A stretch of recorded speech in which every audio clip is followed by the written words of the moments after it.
الحمد لله رب العالمين والصلاة والسلام على رسول الكريم أما بعد فأعوذ بالله من الشيطان الرجيم بسم الله الرحمن الرحيم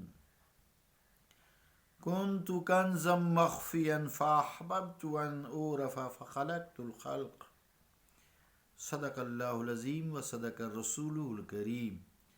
عزیزان گرامی قدر، السلام علیکم ورحمۃ اللہ وبرکاتہ۔ جو حدیث قدسی میں نے تلاوت کی ہے، اس کا ترجمہ سماعت فرمائیں۔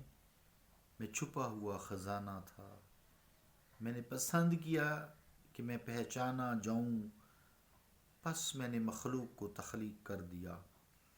اس حوالے سے ہم حضرت معین الدین چشتی گولڑوی، والد گرامی نصیر الدین نصیر چراغ گولڑا رحمۃ اللہ علیہم کا شعر زیر بحث کر رہے تھے نصیر الدین شاہ صاحب کے حوالے سے۔ شعر یوں تھا: ہوئی ذات جلووں کی مشتاق جس دم، تو بحر ہویت میں آیا تلا تم، بنی گرچہ خود ہی وجود دو عالم، حقیقت مگر پھر حقیقت رہی ہے، حقیقت مگر پھر حقیقت رہی ہے۔ تو اس حوالے سے تشریح اس شعر کی جاری تھی۔ ہم اس نتیجے پہ پہنچے تھے کہ جب کسی شخص کو یہ معلوم ہو جاتا ہے کہ ساری کائنات، مخلوق، انسان، جن، چرند، پرند، پہاڑ، خصوصی طور سے چونکہ ہم انسان ہیں اور انسان سے انسان کا واسطہ رہتا ہے، اگر اسے یہ معلوم ہو جائے کہ یہ تو اللہ تعالیٰ کی خود ہر شے اس کی صفات کا اظہار کر رہی ہے، تو وہ کسی کے پھر دشمن نہیں رہتے، چونکہ خود بھی اللہ تعالیٰ کی صفات کے اظہار کرنے والے ہوتے ہیں۔ وہ نہ کسی کے دشمن ہوتے ہیں اور نہ کسی کو اپنا دشمن سمجھتے ہیں، نہ کسی کو تکلیف دیتے ہیں۔ کوئی انہیں تکلیف دے دے تو صبر کر جاتے ہیں۔ عزیزان گرامی قدر، اسی حوالے سے ایک شعر آخر میں عرض کیا تھا سید امجد حیدرآبادی رحمۃ اللہ علیہ کا: نہ کسی سے دشمنی ہے نہ کسی سے آشنائی، دو جہاں سے منہ کو موڑا تیری یاد کیا لگائی۔ وہ تو بنانے والے کے جلووں میں، اس کے نور میں، اس کی تجلیات میں کھوئے رہتے ہیں، اس کے متلاشی رہتے ہیں۔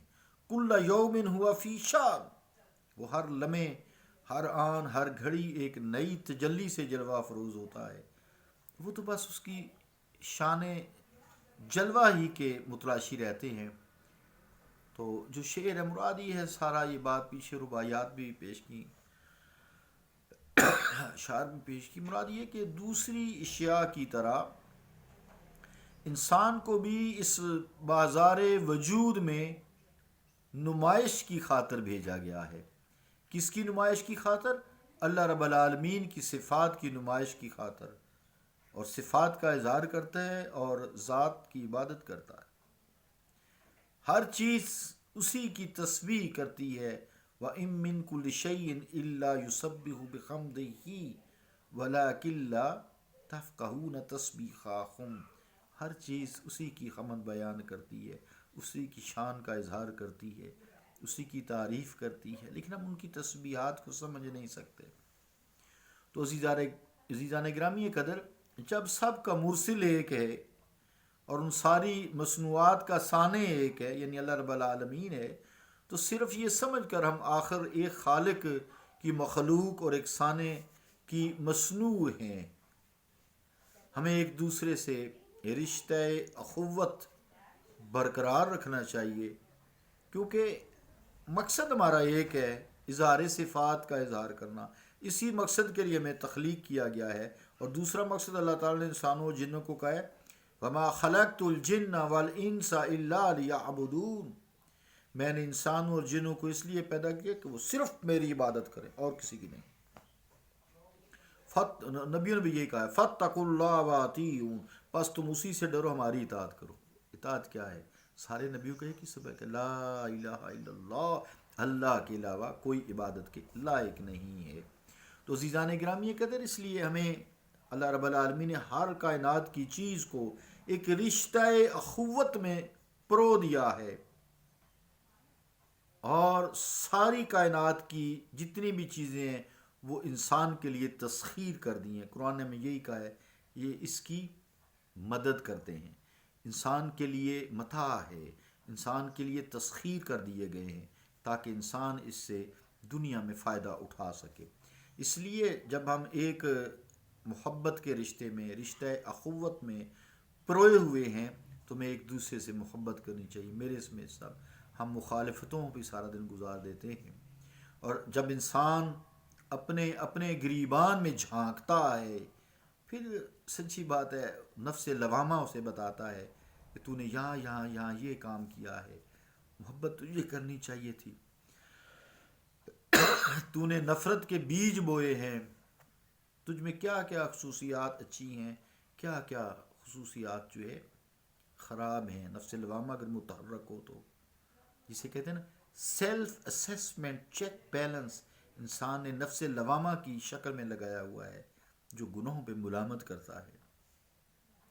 عزیزان گرامی کہتے ہیں جس مصنوع کی خصوصیات فضائل زیادہ ہوں اس کی توصیف و تعریف کی جاتی ہے، تاکہ اگر اس مصنوع کو علم نہیں ہے تو اسے اپنی خصوصیات کی خبر ہو جائے، اور پھر سب بیک آواز بیک یک بیک ایک ہی آواز ہو کر اپنے مالک کو خالق حقیقی کی حمد و ثنا کرے. الحمدللہ رب العالمین، ساری تعریف اللہ رب العالمین کے لیے ہے، اللہ کے لیے ہے. الحمدللہ، سب حمد اللہ کے لیے ہے، رب العالمین جو سارے جہانوں کا پالنہار ہے، جس نے انسان کو مختلف خصوصیات سے نوازا ہے، صلاحیتوں سے پرو دیا ہے، فضائل و کمالات عطا فرما دیے ہیں، اور دیگر مخلوقات سے افضل اور برتر بنایا ہے. اور ساتھ فرمایا ہے لقد خلقنا الانسان فی احسن تقویم، کہ انسان کو ہم نے احسن تقویم کے پیرائے میں تخلیق کیا ہے. گویا جو تصوف ہے، صوفی ازم ہے، صوفیاء کے نزدیک کائنات میں کوئی بیگانگی نہیں ہے، کوئی مخاصمت نہیں ہے، مخالفت نہیں ہے، یگانگت ہے. جیسے ایک دھاگے میں تسبیح کے دانے سارے پروئے ہوتے ہیں، بیگانگی کا، دشمنی کا وجود ہی نہیں ہے. ساری کائنات کی تخلیق کا مقصد ایک ہی ہے، اللہ کی معرفت، اللہ کی پہچان. وہی ہماری منزل مقصود ہے، وہی ہمارے لیے ہدایت کا راستہ ہے. یہی اگر ہم رشتہ اخوت میں بندے رہیں تو پھر فرقہ واریت نہیں، کسی کو وہ کافر نہیں کہے گا، کسی کو کوئی مشرک نہیں کہے گا، کسی کو وہ قبر چما نہیں کہے گا، کچھ بھی نہیں کہتا کہ کسی کو کوئی گستاخ رسول نہیں کہے گا، کوئی کسی کے خلاف اٹھ نہیں کھڑا ہوگا. صبر، شکر، نعمتیں، اور جس کو نعمتیں عطا ہوئی ہیں وَأَمَّا بِنِعْمَةِ رَبِّكَ فَحَدِّثْ، اے مصطفیٰ جو اللہ تعالیٰ نے آپ پر نعمتیں نازل کی اس کا اظہار کیا کرے.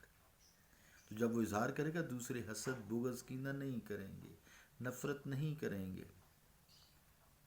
اللہ رب العالمین ہم پہ رحم فرمائے، مجھے بھی اللہ تعالیٰ اپنی اصلاح کی توفیق عطا فرمائے. شعر سماعت فرمائیں.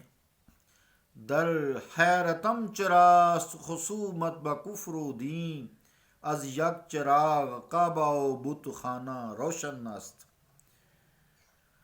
عزیزان اکرامی قدر، یہ جو ہم یہ گفتگو آج کل کر رہے ہیں پیچھے کافی دنوں سے، یہ آخری بیان جو ہے یہ تصوف اور صوفیہ اکرام کی تعلیمات و مشاہدات کا لب لباب ہے.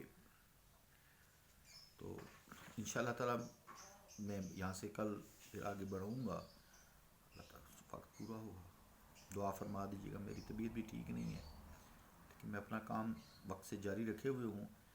اس گروپ میں کافی دنوں سے میسیج اس لیے نہیں آیا کہ چونکہ قرآن کریم کی جو آیات تھیں وہ 4 5 کلپ بنتے تھے، تو میں وہ کرتا رہا، چونکہ وقت اتنا میرے پاس بھی ہوتا ہے اور لوگوں کے پاس تو خیر سے بھی کام ہوتا ہے۔ تو درس حدیث آج میں نے کیا ہے دوسرے گروپس میں، درس قرآن بھی کیا 3 کلپ، درس حدیث کا چوتھا اور پانچواں یہ سیرت النبی رہ گیا ہے۔ انشاءاللہ تعالیٰ میں کوشش کروں گا ساتھ ساتھ وہ بھی ایڈ کرتا جاؤں گا انشاءاللہ، جیسے کیونکہ قرآن کی آیت جہاں تشریح طلب زیادہ ہوتی ہیں پھر میں زیادہ ٹائم لگاتا ہوں تاکہ لوگ سمجھ لیں دین کو اور اس پہ عمل کرنے کی اللہ تعالیٰ پھر ہمیں توفیق عطا فرمائے۔ صلی اللہ تعالیٰ علی رسول خیر خلقہ محمد وعلی آلہ وصحبہ اجمعین برحمتک یا ارحم الراحمین۔